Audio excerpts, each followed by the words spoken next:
Hello everyone, welcome to another class. Over the last few lessons we've learnt more about forces and Newton's laws of motion. Today we're going to discuss the concept of momentum. So without further ado, let's get into it. So what is the definition of momentum? Well, mathematically, momentum, which is referred to as P, is just equal to the mass of an object times the velocity, where P, or momentum, is also a vector quantity, so it requires a direction to be fully defined. So because momentum is a vector, I'll go ahead and put a little hat there, and velocity is a vector too, so I'll put a hat on top of that too. So now that we have an equation for momentum, it's important to know what the dimensions are for momentum. So if we look at the terms on the right side, we see that mass is kilograms, measured in kilograms, and we see velocity, which is measured in meters per second.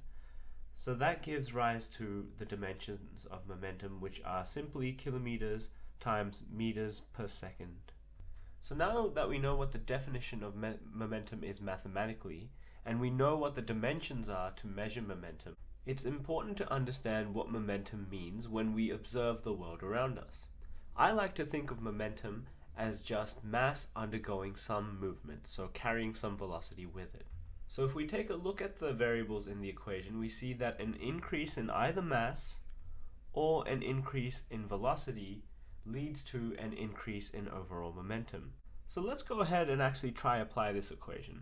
Let's say I have an elephant. Well, I don't actually own an elephant, but let's say there's an elephant that's traveling, and this is my drawing of an elephant. And let's say this elephant's walking around with a speed of 2 meters per second, and let's say this elephant's moving towards the right, so I'll say 2 meters per second to the right. And let's say I also have a baseball that I hit at 50 meters per second to the right as well. So I'll write those quantities down. And let's say I want to find the momentum of both these objects. Well, for the elephant, I'll say P of E. Well, I'll define that as our momentum for the elephant. And let's say this elephant weighs, let's say it's a 2,000 kilogram elephant. So I can go ahead and plug in the velocity value and the mass value for the elephant and work out the elephant's momentum. So I'll call that P of E, and that'll be equal to mass of the elephant times the velocity of the elephant, and I'll mark that as E as well, which is going to be equal to 2,000 times 2, which will be 4,000 kilograms meters per second. And because this elephant is moving towards the right, the momentum will also be towards the right.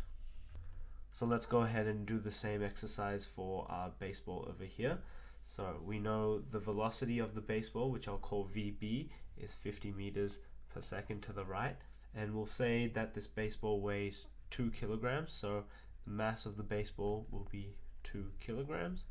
So the momentum will just be PB, which the B is to represent baseball, is equal to mass of B times the velocity of B. So we know the mass is 2 kilograms and we know the velocity is 50 meters. So we know that the momentum of the baseball will be 100 kilograms meters per second towards the right as well. Meaning that the elephant will have a way larger momentum than the baseball, and that's simply because it outweighs the baseball by so much.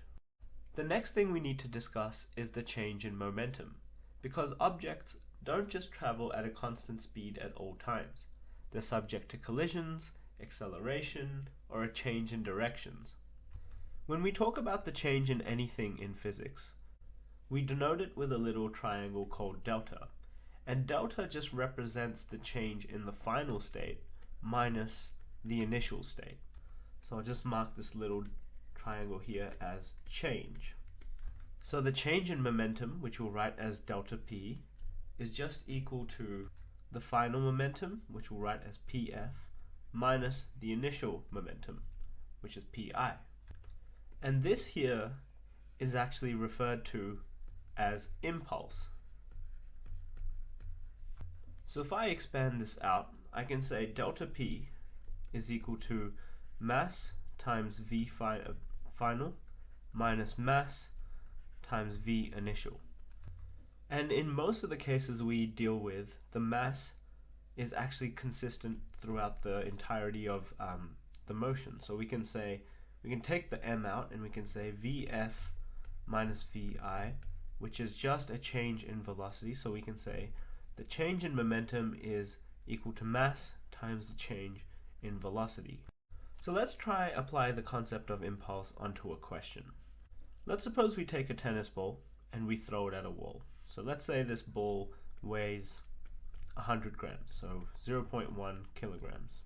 And let's say we throw this ball, so we'll call this V initial, at a speed of 10 meters per second. And let's say we're throwing it towards the right, so I'll write right over here. And let's say the same ball rebounds off this wall and it comes back with a speed of 7 meters per second, and it'll be traveling in the opposite direction, so it'll be towards the left, and our mass is not going to change. What will the impulse be experienced by the ball? So we know impulse is equal to delta P, which is mass times the change in velocity. I know the mass is 0.1 kilograms, so I can go ahead and sub that in, 0.1. We know the change in velocity can be written as Vf minus Vi. And we're going to have to assign a coordinate system or define a direction as positive, so I'll make the right positive. So I can say 0.1. I know my final velocity is towards the left, so it's going to be negative, so I'll put minus 7. And our initial velocity is going to be positive towards the right, so that negative sign remains there, and that'll just be 10. And if I expand this out, I get 0.1 times negative 17, which gives me negative 1.7, meaning that the ball experiences an impulse of 1.7 kilograms times meters per second towards the left. And that's what this negative sign is indicating, so left. So let's go back to our impulse equation, which was del P is equal to m multiplied by del V, where these dels are just deltas, which means change. What if we divide both parts of this equation by time, where the time in this case represents how long it takes for this object to experience impulse? So let me go ahead and write delta P divided by the change in time is equal to m multiplied with delta V divided by the change in time again.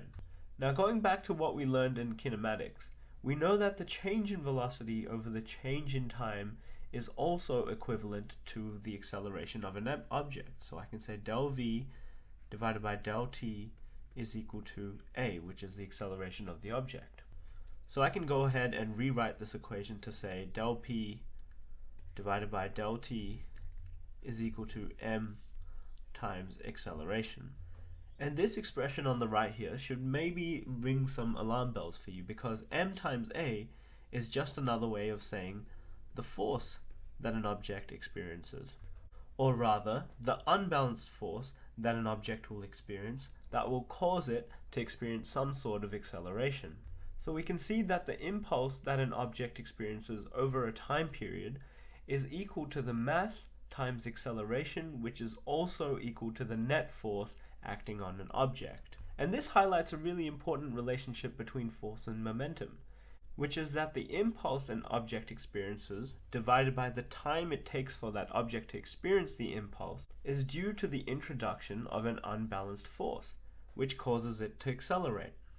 So let's go back to our tennis ball example, and let's say we're using the exact same variables that we were as before. Let's see where this unbalanced force comes from and causes the tennis ball to accelerate in the other direction. And let's also say that this ball is in contact with the wall for 10 milliseconds.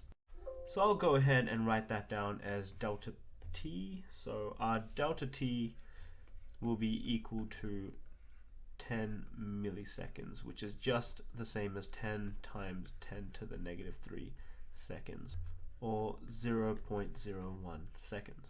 So if I go ahead and put it into our equation, I'll say delta P divided by delta T is equal to negative 1.7 divided by the change in time, which is 0.01, which tells me there's a force of 17 newtons, or negative 17 newtons, where the negative means that it's acting towards the left.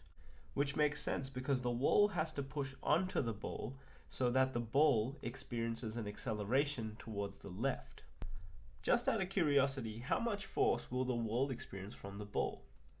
Well, going back to Newton's third law, just as the wall will impose a force of 17 newtons on the ball towards the left, the ball will provide the wall with an equal and opposite force of 17 newtons towards the right. So this brings us to the close of this lesson. Let's continue on in the next lesson, where we will discuss the conservation of linear momentum and inelastic and elastic collisions. So as always, I'll catch you at the next one.